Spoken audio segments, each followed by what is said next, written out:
Hi friends, ಹೇಗಿದ್ರೆ ಎಲ್ಲರೂ? Welcome back to my channel Mamatha's kitchen and travel. ಇವತ್ತು ಬೆಂಡಿ ಫ್ರೈ ಮಾಡೋಣ ಅಂಥೇಳಿ ರೆಡಿ ಮಾಡ್ಕೋತಾ ಇದ್ದೀನಿ. ಮೊದಲಿಗೆ ನಾರ್ಮಲಾಗಿ ಬೆಂಡೆಕಾಯಿ ಹಚ್ಚೋದಕ್ಕಿಂತ ಈ ಥರ ಸ್ವಲ್ಪ ಕ್ರಾಸಾಗಿ ಹಚ್ಚಿದ್ರೆ ನೋಡೋಕೆ ಚೆನ್ನಾಗಿರುತ್ತೆ. ಹಾಗಾಗಿ ನಾನು ಆ ಥರ ಹಚ್ಕೋತಾ ಇದ್ದೀನಿ. ಇಲ್ಲಿ ಮಸಾಲೆಗೆ ರೆಡಿ ಮಾಡ್ಕೊಳ್ಳೋಣ. ಸ್ವಲ್ಪ ಶುಂಠಿ, ಒಂದು 3 ಎಸಳು ಬೆಳ್ಳುಳ್ಳಿ, ಒಂದು ಕಟ್ ಮಾಡಿರೋಂಥ ಟೊಮೊಟೊ, ಇದನ್ನು ಚೆನ್ನಾಗಿ ರುಬ್ಬಿ ಪೇಸ್ಟ್ ಮಾಡಿ ಇಟ್ಕೊಳ್ಳಿ. ನೆಕ್ಸ್ಟ್ ಅದಾದಮೇಲೆ ಒಂದು ಕಡಾಯಿ ತೊಗೊಂಡು ಕುಕ್ಕಿಂಗ್ ಆಯಿಲ್ ಹಾಕ್ಕೊಂಡು ಅದನ್ನು ಸ್ವಲ್ಪ ಎಣ್ಣೆಯಲ್ಲಿ ಫ್ರೈ ಮಾಡ್ಕೊಳ್ಳಿ.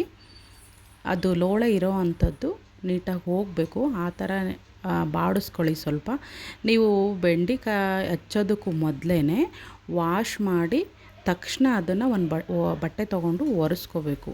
ಇಲ್ಲ ಅಂತ ಹೇಳಿದ್ರೆ ಈ ಥರ ನಾವು ಫ್ರೈ ಮಾಡೋ ಟೈಮಲ್ಲಿ ಲೋಳೆ ಥರ ಜಾಸ್ತಿ ಬರುತ್ತೆ. ಬೇಕಿದ್ದರೆ ನೀವು ಇದಕ್ಕೆ ಸ್ವಲ್ಪ ಒಂದು ಚಿಟಿಕೆಯಷ್ಟು ಸಾಲ್ಟ್ ಆ್ಯಡ್ ಮಾಡ್ಕೊಳ್ಳಿ. ನೆಕ್ಸ್ಟ್ ಅದಾದಮೇಲೆ ಸ್ವಲ್ಪ ಲಿಂಬೆ ರಸ ಸೇರಿಸ್ಕೊಳ್ಳಿ. ಐ ಫ್ಲೇಮಲ್ಲೇ ಇಟ್ಕೊಂಡು ಫ್ರೈ ಮಾಡ್ಕೊಳ್ಳೋ ಅಂಥದ್ದು. ಬೇಗ ಐ ಫ್ಲೇಮಲ್ಲೇ ಇಟ್ಕೊಂಡು ನಾವು ಹುರ್ಕೊಂಡ್ರೆ ಲೋಳೆ ಥರದ್ದು ಹೋಗುತ್ತೆ. ನೆಕ್ಸ್ಟ್ ಅದಾದಮೇಲೆ ಇದನ್ನು ಒಂದು ಕಡೆ ಒಂದು ಪ್ಲೇಟಲ್ಲಿ ಎತ್ತಿಟ್ಕೊಳ್ಳೋಣ. ನೆಕ್ಸ್ಟು ಅದೇ ಕಡಾಯಲ್ಲಿ ಇಂಚೂರು ಬೇಕಿದ್ರೆ ಎಣ್ಣೆ ಹಾಕ್ಕೊಳ್ಳಿ, ಇಲ್ಲ ಅಂತ ಹೇಳಿದ್ರೆ ಉಳಿದಿದ್ರೆ ಅದೇ ಸಾಕಾಗುತ್ತೆ. ನೆಕ್ಸ್ಟ್ ಅದಕ್ಕೆ ಸ್ವಲ್ಪ ಒಗ್ಗರಣೆ ಕೊಟ್ಕೊಂಡು ಸಾಸಿವೆ, ಜೀರಿಗೆ, ಸ್ವಲ್ಪ ಕರಿಬೇವಿದ್ರೆ ಹಾಕ್ಕೊಳ್ಳಿ. ನೆಕ್ಸ್ಟ್ ಹೆಚ್ಚಿಟ್ಕೊಂಡಿರೋ ಅಂಥ ಈರುಳ್ಳಿ, ಅದಾದಮೇಲೆ 1-2 ಚಿಲ್ಲಿ ಹಾಕ್ಕೊಳ್ಳಿ, 1-2-3. ನೆಕ್ಸ್ಟ್ ಅದಾದಮೇಲೆ ನಾವು ಅವಾಗಲೇ ಏನು ರುಬ್ಬಿಟ್ಕೊಂಡಿದ್ವಲ್ಲ ಟೊಮೊಟೊ ಮತ್ತು ಅದು ಪ್ಯೂರಿನ ಇದಕ್ಕೆ ಆ್ಯಡ್ ಮಾಡ್ಕೊಳ್ಳಿ. ಇದು ಪ್ಯೂರಿ ಆ್ಯಡ್ ಮಾಡಿ ಆದಮೇಲೆ ಅದು ಹಸಿ ವಾಸನೆ ಎಲ್ಲ ಹೋಗೋವರೆಗೂ ಸ್ವಲ್ಪ ಫ್ರೈ ಮಾಡ್ಕೊಳ್ಳಿ. ನೆಕ್ಸ್ಟು ಅದು ಫ್ರೈ ಆದಮೇಲೆ ಇದಕ್ಕೆ ಬೇಸಿಕ್ ಮಸಾಲೆ ಇಂಗ್ರೀಡಿಯೆಂಟ್ಸ್ ಹಾಕಬೇಕಾಗುತ್ತೆ. ನಾರ್ಮಲಿ ಸ್ವಲ್ಪ ಧನಿಯಾ, ಅದಾದಮೇಲೆ ಖಾರದ ಪುಡಿ, ಸ್ವಲ್ಪ ಅರಿಶಿನ, ಸ್ವಲ್ಪ ಗರಂ ಮಸಾಲ ಬೇಕು ಅಂತ ಹೇಳಿದರೆ ಇದು ಆಪ್ಷನಲ್ಲು. ಇದೆಲ್ಲದನ್ನು ಹಾಕಿ ಮತ್ತೆ ಇನ್ನೊಂದು ಸರಿ ಹುರ್ಕೊಳ್ಳಿ. ನೆಕ್ಸ್ಟ್ ಅದು ಮಸಾಲೆ ಎಲ್ಲ ಅದರಲ್ಲಿ ಹುರ್ಕೊಂಡು ಆದಮೇಲೆ ಸ್ವಲ್ಪ ಎಣ್ಣೆ ಬಿಡುತ್ತಲ್ಲ, ಎಣ್ಣೆ ಬಿಟ್ಟಾದಮೇಲೆ ನೀವೇನು ಹುರ್ಕೊಂಡಿದ್ದು ಬೆಂಡೆಕಾಯಿ ಇದರಲ್ಲಿ ಹಾಕೋ ಅಂಥದ್ದು. ನೆಕ್ಸ್ಟ್ ನೀವೇನಾದರೂ ಎಗ್ ಲವರ್ ಇದ್ದರೆ ಇದಕ್ಕೆ ಬೆಂಡೆಕಾಯಿ ಎಲ್ಲ ಮಿಕ್ಸ್ ಮಾಡಿ ಹಾಕ್ತಿರಲ್ಲ, ಅದರಲ್ಲಿ 1-2 ಮೊಟ್ಟೆನ ಒಡೆದು ಹಾಕಿದ್ರೂ ತುಂಬ ಚೆನ್ನಾಗಿರುತ್ತೆ. ಇದೇ ಸೇಮ್ ಪ್ರೋಸೆಸ್ಸೇ, 2 ಮೊಟ್ಟೆ ಹಾಕೋ ಅಂಥದ್ದು ಅಷ್ಟೇ. ನಾನು ಇಲ್ಲಿ ಆ್ಯಡ್ ಮಾಡ್ಕೊಂಡಿದ್ದೀನಿ, 1 ಮೊಟ್ಟೆ ಆ್ಯಡ್ ಮಾಡ್ಕೊಂಡಿದ್ದೀನಿ. ನೋಡಿ ಈ ಥರ ಆಗುತ್ತೆ. ನೆಕ್ಸ್ಟ್ ಇನ್ನು ನನ್ನ ಮಗಳು ತಿನ್ನಲ್ಲ, ಅವಳಿಗೆ ಈ ಥರ ಪ್ಲೈನ್ ತಿಂತಿರೋದು ಸ್ವಲ್ಪ ಉಪ್ಪು ಮತ್ತು ಹಳದಿ ಪೌಡರ್ ಹಾಕಿ ಬಾಡಿಸ್ಬಿಟ್ಟು ಕೊಡಬೇಕು. ಏನು ಹೆಸರು ಇಡ್ತಾರೆ ಅದಕ್ಕೆ? ಕನ್ನಡದಲ್ಲಿ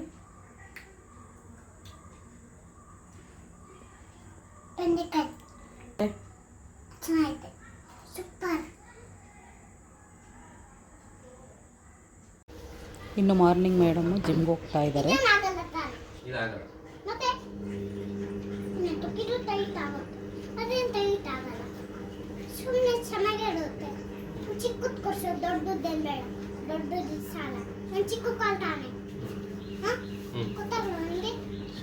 ಎಲ್ಲಿ ಹೋಗ್ತಿದ್ಯಪ್ಪ?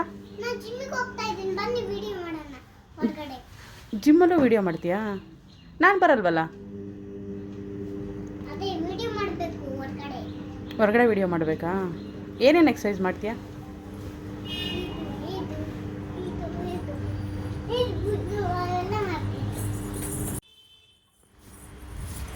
ಅಪ್ಪು ಬಾಯ್.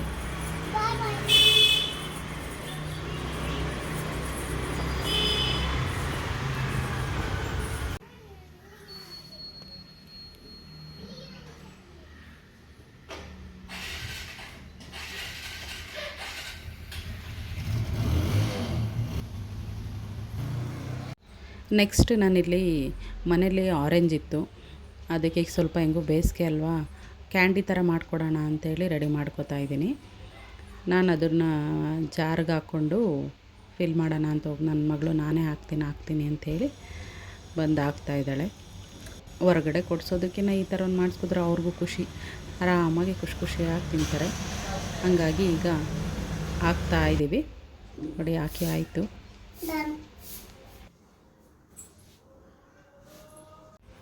ನೆಕ್ಸ್ಟ್ ಹಾಕಿಟ್ಟಿದ್ದೆ, ಅದು ಅವತ್ತು ತಿಂದಿರಲಿಲ್ಲ. ನೆಕ್ಸ್ಟ್ ಡೇ ನೋಡಿ ಸಖತ್ತಾಗಿತ್ತು, ತಿಂತಾಯಿದ್ದೀವಿ. ನೀವು ಒಂದು ಮಕ್ಳಿಗೆ ಈ ಥರ ಟ್ರೈ ಮಾಡಿಕೊಡಿ, ಚೆನ್ನಾಗಿರುತ್ತೆ. ನೆಕ್ಸ್ಟ್ ಅವತ್ತು ಸಂಜೆ ಸ್ವಲ್ಪ ಮಶ್ರೂಮ್ ಇತ್ತು, ಅದಕ್ಕೆ ಸ್ವಲ್ಪ ಗ್ರೇವಿ ಮಾಡಿಬಿಟ್ಟು ಅದಕ್ಕೆ ಚಪಾತಿನ ಮುದ್ದೆನ ಏನಾದರೂ ಮಾಡೋಣ ಅಂತೇಳಿ ಮಾಡ್ತಾಯಿದ್ದೀನಿ. ಟ್ರೆಡಿಷ್ನಲ್ ಗ್ರೇವಿ ಅಂತಲೇ ಹೇಳ್ಬೋದು. ನಾರ್ಮಲಾಗೆಲ್ಲ ಹಳ್ಳಿ ಸೈಡೆಲ್ಲ ಸಿಗ್ತಾ ಇರುತ್ತಲ್ವ ಮಶ್ರೂಮು, ಆವಾಗೆಲ್ಲ ಅಮ್ಮ ಮಾಡೋದು ಇದೇ ಮೆಥಡಲ್ಲಿ, ಆ ಥರನೇ ಮಾಡ್ತಾಯಿದ್ದೀನಿ. ಒಂದು ಜಾರ್ ತೊಗೊಂಡು ಅದಕ್ಕೆ ಬೆಳ್ಳುಳ್ಳಿ, ಈರುಳ್ಳಿ, 1 ಟೊಮೊಟೊ, ಸ್ವಲ್ಪ ಕೊತ್ತಂಬರಿ, ಅದಾದಮೇಲೆ ನೆಕ್ಸ್ಟು ಸ್ವಲ್ಪ ಚಕ್ಕೆ, ಈ ಥರ ಸ್ಪೈಸಸ್ಸು, ಸ್ವಲ್ಪ ಚಕ್ಕೆ, ಮೆಣಸು, ಗಸಗಸೆ ಎಲ್ಲದನ್ನು ಹಾಕ್ಬಿಟ್ಟು ರುಬ್ಬಿಟ್ಕೊಳ್ಳೋ ಅಂಥದ್ದು. ನೆಕ್ಸ್ಟು ರುಬ್ಬಿ ಅದಾದಮೇಲೆ ಸ್ವಲ್ಪ ಧನಿಯಾ, ಖಾರದ ಪುಡಿ, ಮತ್ತು ಅದಾದಮೇಲೆ ಅರಿಶಿನ, ಸ್ವಲ್ಪ ಗರಂ ಮಸಾಲೆ ಎಲ್ಲದನ್ನು ಸೇರಿ ರುಬ್ಬಿ ಎತ್ತಿಟ್ಕೊಳ್ಳಿ.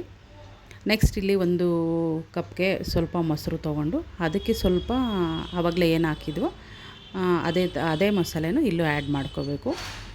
ಇದನ್ನು ಸ್ವಲ್ಪ ಇದರಲ್ಲಿ ಮಶ್ರೂಮ್ಗೆ ಹಚ್ಬಿಟ್ಟಿಟ್ರೆ ಟೇಸ್ಟು ಸ್ವಲ್ಪ ಇನ್ನೂ ಎನ್ಹಾನ್ಸ್ ಆಗುತ್ತೆ. ಹಾಗಾಗಿ ಈ ಮೆಥಡಲ್ಲಿ ಮಾಡ್ತಾಯಿದ್ದೀನಿ. ಸ್ವಲ್ಪ ಅರಿಶಿನ ಎಲ್ಲದನ್ನು ಹಾಕಿ ಪೇಸ್ಟ್ ಈ ಥರ ಮಾಡಿ ಇಟ್ಕೊಂಡು, ಮಶ್ರೂಮ್ ಏನು ಕಟ್ ಮಾಡಿ ಇಟ್ಕೊಂಡಿದ್ವಲ್ಲ ಅದಕ್ಕೆ ಈ ಥರ ಹಚ್ಚಿ ಸೈಡಲ್ಲಿ ಎತ್ತಿಟ್ಕೊಳ್ಳಿ. ನೆಕ್ಸ್ಟು ಕಡಾಯಲ್ಲಿ ಆಯಿಲ್ ಹಾಕ್ಕೊಂಡು ಸಾಸಿವೆ, ಕರಿಬೇವು, 1 ಟೊಮೊಟೊ, ಆಮೇಲೆ ಈರುಳ್ಳಿ ಎಲ್ಲದನ್ನು ಹಾಕಿ ಸ್ವಲ್ಪ ಫ್ರೈ ಮಾಡ್ಕೊಳ್ಳಿ. ಫ್ರೈ ಮಾಡಿಕೊಂಡೆ ಆದಮೇಲೆ ಅದು ಸ್ವಲ್ಪ ಎಲ್ಲ ನೀಟಾಗಿ ಎಣ್ಣೆಲೆಲ್ಲ ಬಾಡಿ ಆದಮೇಲೆ ನೆಕ್ಸ್ಟ್ ಆವಾಗಲೇ ನಾವು ಹಚ್ಚಿಟ್ಕೊಂಡಿರೋ ಅಂಥದ್ದು ಮಸಾಲೆನ ಆ್ಯಡ್ ಮಾಡ್ಕೋಬೇಕು. ಆ ಮಸಾಲೆ ಆ್ಯಡ್ ಮಾಡಿರೋ ಅಂಥ ಕ್ಲಿಪ್ಪಿಂಗ್ ಮಿಕ್ಸ್ ಆಗಿದೆ, ಹಂಗೆ ತೋರಿಸ್ತಾ ಇದ್ದೀನಿ. ನೆಕ್ಸ್ಟ್ ಆ ಮಸಾಲೆನ ಇದರಲ್ಲಿ ಹಾಕ್ಕೊಂಡು ಹಸಿ ವಾಸನೆ ಎಲ್ಲ ಹೋಗೋ ಥರ ಅದನ್ನು ಸ್ವಲ್ಪ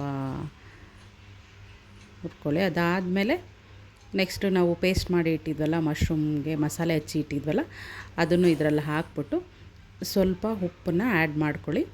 ನಾನಿಲ್ಲಿ ಕಲ್ಲುಪ್ಪು ಯೂಸ್ ಮಾಡ್ತಾಯಿದ್ದೀನಿ. ನಾನು ಯೂಶ್ವಲಾಗಿ ಯಾವಾಗಲೂ ಕಲ್ಲುಪ್ಪೇ ಯೂಸ್ ಮಾಡೋ ಅಂಥದ್ದು, ಪುಡಿ ಉಪ್ಪು ಕಡಿಮೆ. ನೆಕ್ಸ್ಟ್ ಎಲ್ಲದನ್ನು ಹಾಕ್ಬಿಟ್ಟು ಲಿಡ್ ಕ್ಲೋಸ್ ಮಾಡಿ ಒಂದು 10 ನಿಮಿಷ ಬೇಯೋದಕ್ಕೆ ಇಟ್ಬಿಡಿ. 10 ನಿಮಿಷ ಆದಮೇಲೆ ಸೂಪರ್ ಟೇಸ್ಟಿಯಾಗಿರೋ ಅಂಥ ಮಶ್ರೂಮ್ ಗ್ರೇವಿ ರೆಡಿಯಾಗಿರುತ್ತೆ. ಇದನ್ನು ನೀವು ಅನ್ನಕ್ಕಾದರೂ ತೊಗೋಬೋದು, ಮುದ್ದೆಗಾದರೂ ತೊಗೋಬೋದು, ಚಪಾತಿಗಾದರೂ ತೊಗೋಬೋದು, ನಿಮ್ಮ ಚಾಯ್ಸ್. ಎಲ್ಲದಕ್ಕೂ ಕಾಂಬಿನೇಷನ್ ಆಗುತ್ತೆ. ನಾನಿಲ್ಲಿ ಮುದ್ದೆ ಮಾಡೋಣ ಅಂತ ಅಂದ್ಕೊಂಡೆ, ಬಟ್ ಆಗಲಿಲ್ಲ, ಹಂಗಾಗಿ ರೈಸ್ಗೆ ತೊಗೊಂಡೆ. ಸಖತ್ತಾಗಿತ್ತು, ತುಂಬ ಅಂದರೆ ತುಂಬ ಚೆನ್ನಾಗಿತ್ತು. ನಾನ್ ವೆಜಿಟೇರಿಯನ್ನು ಈ ಥರ ಗ್ರೇವಿ ಮಾಡಿ ತಿನ್ಕೊಂಡ್ರೆ ನಾನ್ ವೆಜ್ ನೆನಪಾಗೋದಂತೂ ಗ್ಯಾರಂಟಿ. ಒಂದು ಸರಿ ಟ್ರೈ ಮಾಡಿ ನೋಡಿ. ಸೂಪರ್ ಟೇಸ್ಟಿಯಾಗಿರೋಂಥ ಟ್ರೆಡಿಷನಲ್ ಮಶ್ರೂಮ್ ಗ್ರೇವಿ ಇದಾಗಿತ್ತು ಇವತ್ತಿನ log.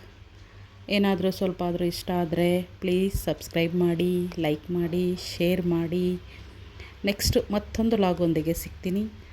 Thank you, take care, bye.